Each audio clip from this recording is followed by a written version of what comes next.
Good morning, students. Now we start explanation of next chapter, chapter 11, chemical effect of electric current. हमने last chapter में electric current के बारे में पढ़ा था कि जब किसी भी मटेरियल्स के थ्रू चार्ज का फ्लो होता है, flow of charge through a material, that is called electric current. Means the flow of charge through a material is called electric current. जिन मटेरियल से इलेक्ट्रिक करंट फ्लो हो सकता है वो कंडक्टर्स कहलाते हैं, जिनसे नहीं होता है वो इंसुलेटर्स कहलाते हैं. सॉलिड में बताए थे ये. सॉलिड फॉर्म में कंडक्टर्स कौन से होते हैं? इंसुलेटर्स. इस चैप्टर में हम बात करेंगे इफेक्ट की. इलेक्ट्रिक करंट के फ्लो होने पर जिन मटेरियल से फ्लो हो रहा है उस पर क्या इफेक्ट होता है. इलेक्ट्रिक करंट के मेनली 3 इफेक्ट होते हैं. एक heating effect,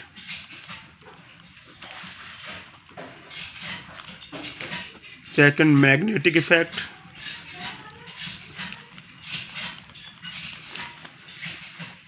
and third chemical effect.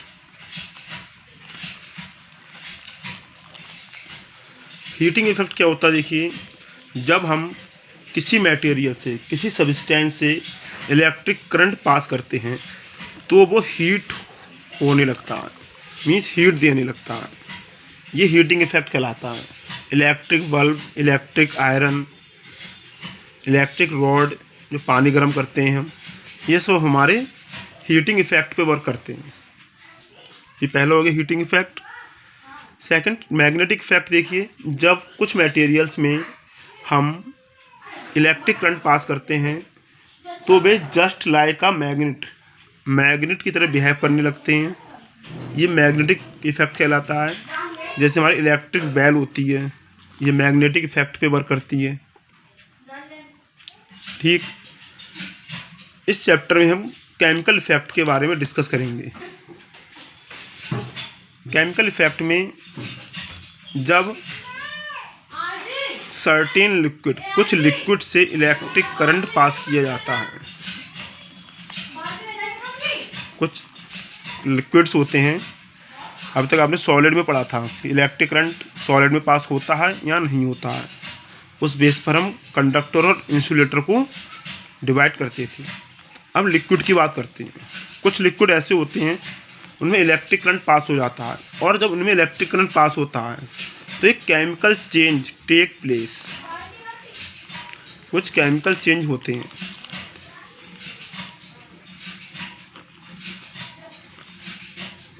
ठीक. तो ये हमारा कहलाता है chemical effect of electric current. When electric current pass through some liquids, chemical change take place. कुछ केमिकल चेंज होते हैं उनमें, ये हमारा chemical effect of electric current कहलाता है. तो सबसे पहले ऐसे लिक्विड जिनमें हम इलेक्ट्रिक करंट पास हो जाता है उन्हें इलेक्ट्रोलाइट बोलते हैं. क्या बोलते हैं? इलेक्ट्रोलाइट्स. अब लिक्विड में इलेक्ट्रिक करंट फ्लो होने के लिए क्या कंडीशंस होती हैं? सबसे पहले देखिए,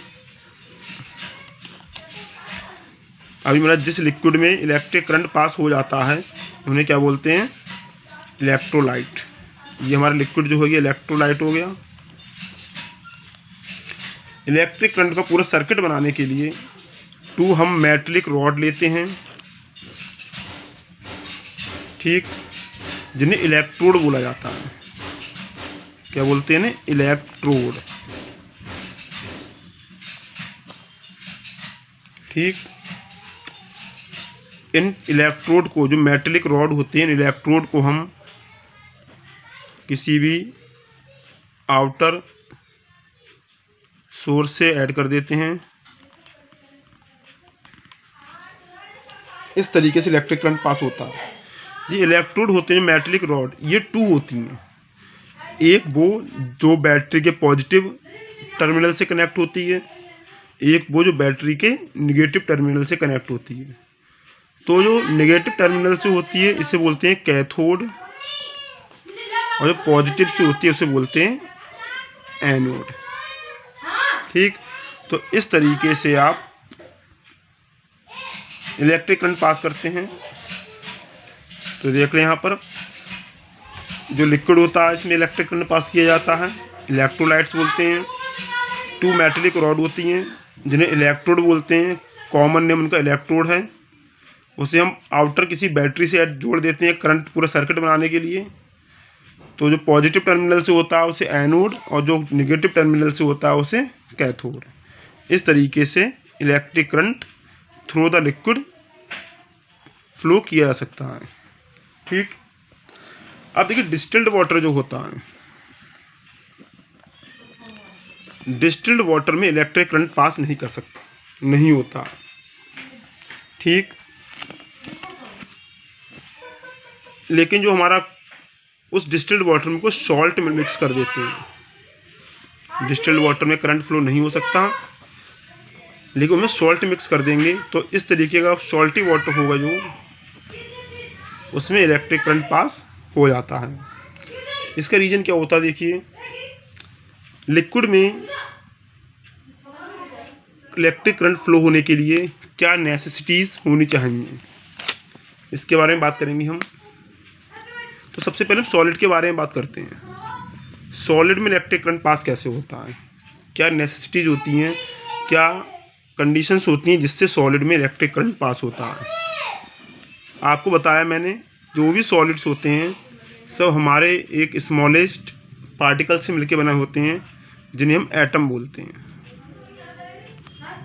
अगर हम एटम का स्ट्रक्चर पढ़ते हैं तो इसके बीच में, मान लीजिए एटम का स्ट्रक्चर है, इसके बीच में न्यूक्लियस होता है जिसमें प्रोटॉन और न्यूट्रॉन पाए जाते हैं,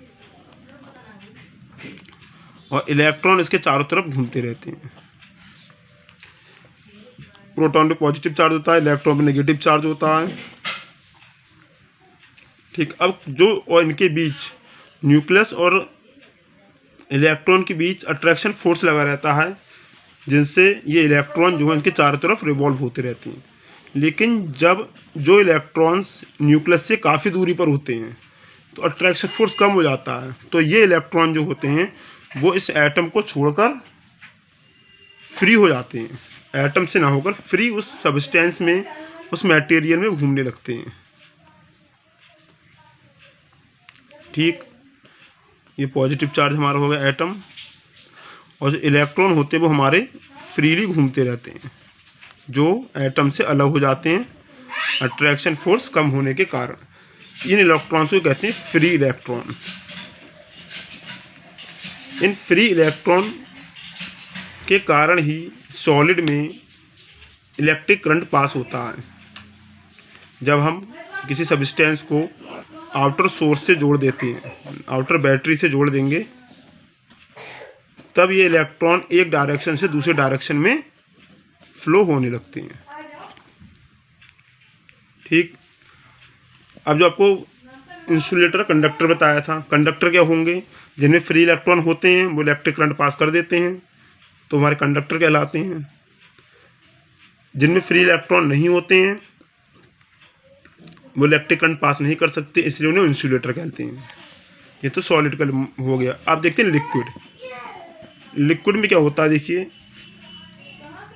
जो लिक्विड, आपको ये तो मालूम पड़ेगा कि सॉलिड में जो इलेक्ट्रिक करंट फ्लो होता है वो किसके कारण होता है, इलेक्ट्रॉन्स के कारण। ठीक, लिक्विड्स में जो इलेक्ट्रिक करंट फ्लो होता है वो होता है आयोन्स के कारण। इनके आयोन्स, आयोन्स क्या होते हैं, देखिए कैसे बनते हैं आयोन्स। जैसे मान लीजिए आप एटम का स्ट्रक्चर देखा है आपने, न्यूक्लियस पे प्रोटॉन न्यूट्रॉन होते हैं और इलेक्ट्रॉन चारों तरफ रिवॉल्व करते रहते हैं। नंबर ऑफ प्रोटॉन और नंबर ऑफ इलेक्ट्रॉन इक्वल होते हैं, जो मैंने आपको लास्ट चैप्टर में बताया था कि चार्ज कैसे गेटअप करते हैं कोई भी एटम या कोई भी सब्सटेंस। अब मान लीजिए इसमें 10 प्रोटॉन है और 10 इलेक्ट्रॉन है। तो किसी भी एटम में नंबर ऑफ प्रोटॉन और नंबर ऑफ इलेक्ट्रॉन इक्वल होते हैं और दोनों का चार्ज इक्वल होगा, इसलिए एटम को हम न्यूट्रल मानते हैं, कोई भी चार्ज नहीं होता है।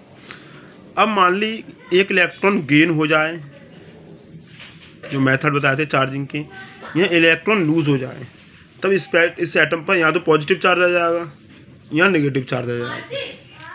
ठीक, अभी पॉजिटिव चार्ज या नेगेटिव चार्ज एटम होते हैं, ये कहलाते हैं ions. An atom that become charged by losing या गेनिंग वन या मोर इलेक्ट्रॉन।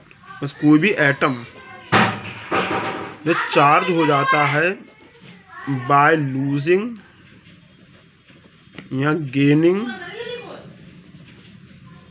वन या more electron,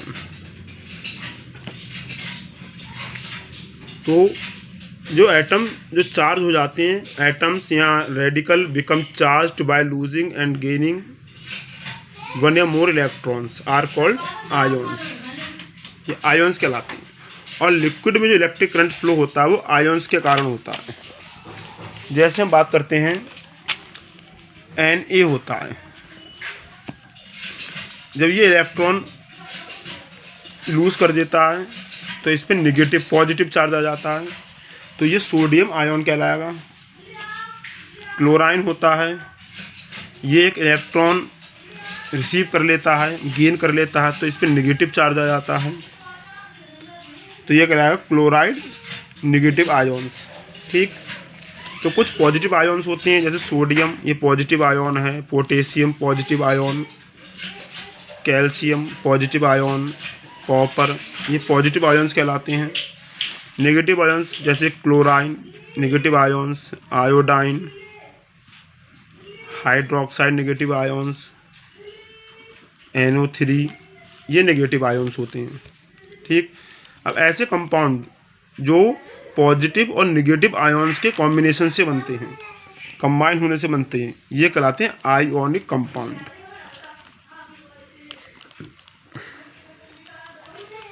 compound that is formed by positive and negative ions, जैसे NaCl जो सॉल्ट होता है, सोडियम क्लोराइड, ये आयोनिक कंपाउंड होगा। ठीक, अब देखिए, अब अगर कोई भी लिक्विड जैसे NaCl सॉल्यूशन है, NaCl सॉल्यूशन जो होता है इसमें इलेक्ट्रिक करंट पास हो सकता है, कि जिन लिक्विड में आयोन्स बनते हैं, आयोन्स होंगे, उन्हीं में इलेक्ट्रिक करंट पास हो सकता है। तो मान लिया हमने NaCl ये लिया, 2 इलेक्ट्रोड लगा, एक कैथोड और एक एनोड।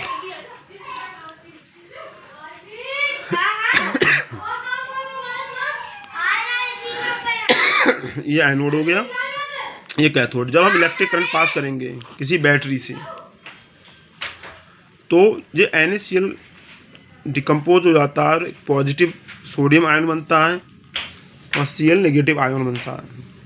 जो Na पॉजिटिव आयन्स होते हैं वो एनोड की तरफ जाने लगते हैं क्योंकि इन पर नेगेटिव चार्ज होता है, और Cl जो नेगेटिव आयन्स होते हैं वो एनोड की तरफ जाने लगते हैं क्योंकि वो एनोड पर पॉजिटिव चार्ज होता है। इस तरीके से आयन्स मूव होने लगते हैं और इनके मूव होने के कारण ही लिक्विड में इलेक्ट्रिक करंट फ्लो होता है।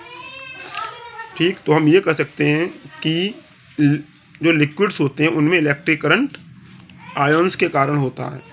अब जो मैंने शुरू में बताया था आपको डिस्टिल्ड वाटर, उसमें इलेक्ट्रिक करंट फ्लो नहीं होता है। तो डिस्टिल्ड वाटर में क्यों नहीं होता है? तो डिस्टिल्ड वाटर में कोई भी ऐसा सॉल्ट नहीं होता है जिससे आयन्स प्रोड्यूस हो सकें और इलेक्ट्रिक करंट पास हो सकें। जब उसमें सॉल्ट मिला देते हैं तो आयन्स आ जाते हैं सॉल्ट के कारण और इलेक्ट्रिक करंट पास होने लगता है। ओके स्टूडेंट्स, ये टॉपिक्स आप देखें सही तरीके से, इसके रिगार्डिंग जो प्रॉब्लम हो पूछना। नेक्स्ट टॉपिक का वीडियो हम कल डाउनलोड करेंगे। Okay, thank you students.